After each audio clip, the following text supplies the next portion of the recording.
welcome to Games in the Dark After Dark. This is where stop it every time, Liam, with the disgusting, lascivious, lecherous, even moaning back there. Don't fight your feelings, Jay. You are listening to After Dark. You're listening to After Dark for episode 15. We have Liam as the very disgusting Tinkelmeister Arthur. We've got Jamie DM. We've got Noah as Cletus and Sean as new guy Brock. And I'm Jay playing Galdrick. And we just found an undulating, disgusting queen termite thing. Seems bad. I'm going to reiterate a point that I feel like was understated in the moment and may have passed some folks by. Nothing good ever undulates. Nothing good ever undulates. I feel like Galdrick's perennially in the back of this particular party, and I feel like he's going to take out like a knife and just cut the rope underneath of him and then scurry back up, you know? I mean, fair, honestly. Yeah. Seems bad. Just napalm this entire bottom section. I'm waiting for you to tomb rot bomb. You just mentioned the tomb rot bomb. Yeah. You got to bomb this queen. I got a bomb. Tomb rot. I got a bottle bomb. Yeah. I mean, go grab all the alcohol in town, make a bunch of Molotovs. A good portion of last episode was you guys just totally wasting time. How do you feel about that? I mean, enjoy wasting time. Waste of time when no we such thing. When we negotiate. We were building a business. Deal. Okay, it takes some planning. While you were building your business, I was reading a Trophy Dark thing in case you went to the other scenario. My god, Jamie! we didn't even talk about a tax. Which glory hole takes us out of the abyss? Through taxation or corporate taxation? What kind of corporate entity structure are we going to take on? I just want you to know, when you guys were doing that, I was incredibly ashamed that you were my players. I felt your shame. I did a couple of times. While that conversation was happening, I was consuming whiskey deeply and staring at my phone for a lot of. I was doing 3D print stuff.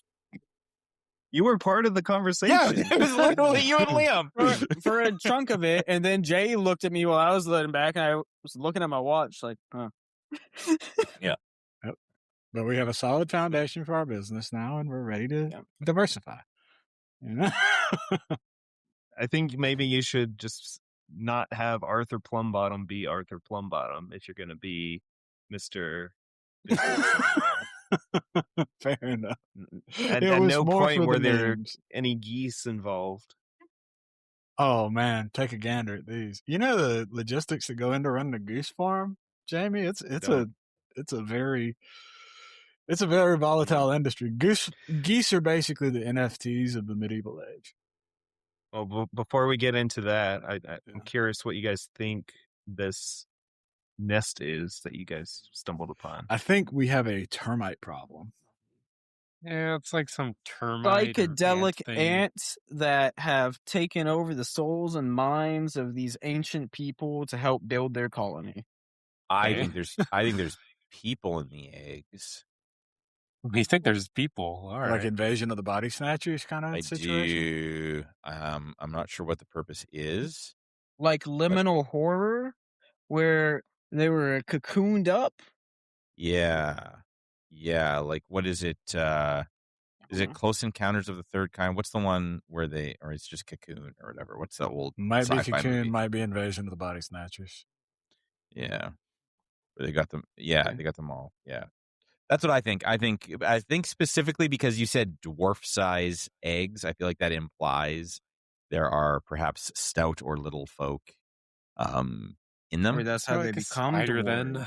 Because we're all dwarves before them. They're like cocoons then. I was just thinking, what can I say that gives you the size of these creatures? So dwarves, I think, are like half people. I could have said size of a child, but then we would have had Liam say, it's a child in the egg. And then Probably not. I probably wouldn't have said it's a child in the egg. Well, it's a possibility. I'm not saying it's off the table. We'll see what happens if you guys crack open one of these eggs next week. Oh, everything's they're friendly. Set a blade. Maybe they're friendly. Maybe Not they're everything we found in hyper-intelligent. here has been angry. No, we can lead these to the entrance as well and set them free in the world. I will say that whenever we wrap this dungeon, I would love for one of these after darks for us to like get into like what's the logic of the dungeon from the writer of the module that you have, because like right now, like I keep trying to think about what Spoken like an English teacher. Like what's the connective tissue between the different weirds that we're experiencing, because right now I can't tell what the connective tissue is, and then thus the general theme of sometimes of a red the dungeon. door is just a red door. No, there is it's true. So a good thing about getting modules is most of them have logic to it. Yeah. Right. This one has a reason for things to be the way they are. Sometimes the reasons of these are kind of weird, and the gonzo is a word that they use for stuff that makes no sense. But this one kind of has, there's a rhyme, there's a reason. Yeah, I think that even if they don't always make sense to the players, I think that in most of the modules, like even going back to like old school, like early edition D&D stuff, like Barrier Peaks or like whatever, like they might seem super weird on the face and they're confusing to players when they first go into these dungeons. I think it's Barrier Peaks is like the one where you're in a spaceship, but you don't realize that until the end, because it's like you're in. Do you know this one? It's like maybe I've spoiled something for you that I could have used at some point. But the idea is you go into like I think you're like in an icy cavern cave system, as I recall, and it's been a million years.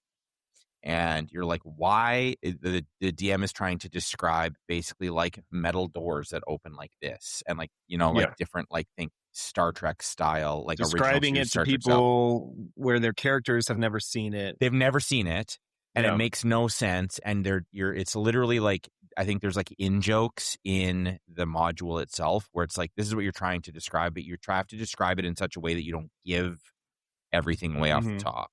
And so there's a module I ran for Lamentations where you find a modern pistol, and you're like medieval people, and it's like you find this weird metal that has a handle and a trigger, kind of like a crossbow.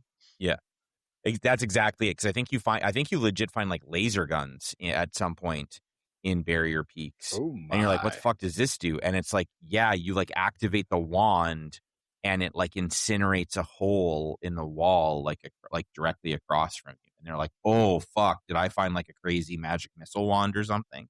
Right. And so you're supposed to kind of describe it in a way that fucks with your players. And then there's things as you get close to the end where you start to realize, wait a minute, am I just like legitimately in a crashed flying saucer in Greyhawk? Cool. Yeah. So it's like, it's very cool.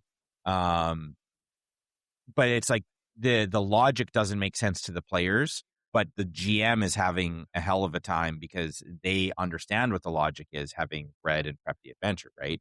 And I feel like a lot of the Lamentation stuff is like, there is some cruel logic to what's going on, and the players, even when they finish the module, might not understand, but there's some logic in the splatter text or the intro text for the GM to be like, this is actually what's going on. So I like having that kind of curtain. You want to discuss that after it's all done. After it's all done, not of course never before. But I do like getting I like getting a peek behind the curtain of like what, for the writer of the module, what was the fun bit or the motivation or the internal logic that kind of. I will tell you what it is after you collapse the mine and no longer have the ability to return to it.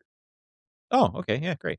So I anticipate that's what we're gonna do. Honestly, I actually looked at like the idea of the flooded mine and thought this actually might be one of the better solutions. Is it y'all paid for this fucking mine? Yeah, because Lamentations is pretty big on like not always a happy ending sort of thing, right? Right. It's like about like cut get what you can and cut your losses, and also like you might die, but it should be entertaining. Like it should be memorable. Right? A lot of them are really like assholery. Like there's one where you have 3 levers that you find after crawling through like 100 feet of bugs, and if you pull those levers, you get like a collapse behind you, and you're just stuck there. You're dead. Oh. It's like, oh, that's the end of the adventure because you were pulling levers when you shouldn't be messing with shit. Right. I just remember when we first started Lamentations, my guy at the end of the adventure is like this humongous table at your only got like an alien gray, like one of those gray alien heads on him. Oh yeah, I forgot. I That's a remember long that. time ago. Yes. And I just couldn't go out in public without a helmet on. Yes. I look like a fucking freak. Death Frost Doom has a like world-ending thing. A lot of these have world-ending things. If you do things wrong. But even in that one, you're not doing anything wrong. You're just going into the place that it's the conceit of an adventures. And by the mere fact of following the conventions of adventuring, you cause untold damage, right? Like that's kind of I think that's the ethos of Lamentations. Like, oh, you think you're an adventurer? You actually just killed the world. And at some point, what I think is it's savage, but what I also think is great about that is for the people who are, it's like anti-Munchkin. For the people who are like power gamers. That's a good way to put it. It's like for the people who are power gamers and are like, I can defeat. It's like the old Tomb of Horrors when Gygax wrote Tomb of Horrors. It was like I made this for the people who think that they have beaten D&D or they've beaten TTRPGs or whatever. And so you go in and you just watch your character get absolutely mutilated or vaporized because they made some arbitrarily wrong choice that they had no way of knowing. Right, like what the right or wrong choice was. It's just an arbitrary decision from the writer. And at some point, I think that what that has to give you as a player is like that's funny. Yeah, you know what I mean? Like that has to be the attitude. You can't take it seriously or as like an insult or something like that. You have to be like, oh, that's an interesting way to go. Like it forces you almost to be casual about it, which I think is, if you're a person who spends tons of time in this hobby, I think that can be an unnatural reaction to have, but I think that it's a good reminder that it's just a game. It's just for fun. Yeah, and I mean, at the risk keep of that in sounding, mind for the rest of this adventure if you're going to continue into the mines. Bye, guys. All right, we good there? All right. All right, everybody good. You know you love my intros, Jay. We did it. I hate the moaning. Why are you fronting? I'm not fronting. You just front every time. We can see it in your eye. Tell your eyes then if you don't really like it. Because I see your face. All right, I'm gonna turn my camera off. Now we're ending it. All right, bye.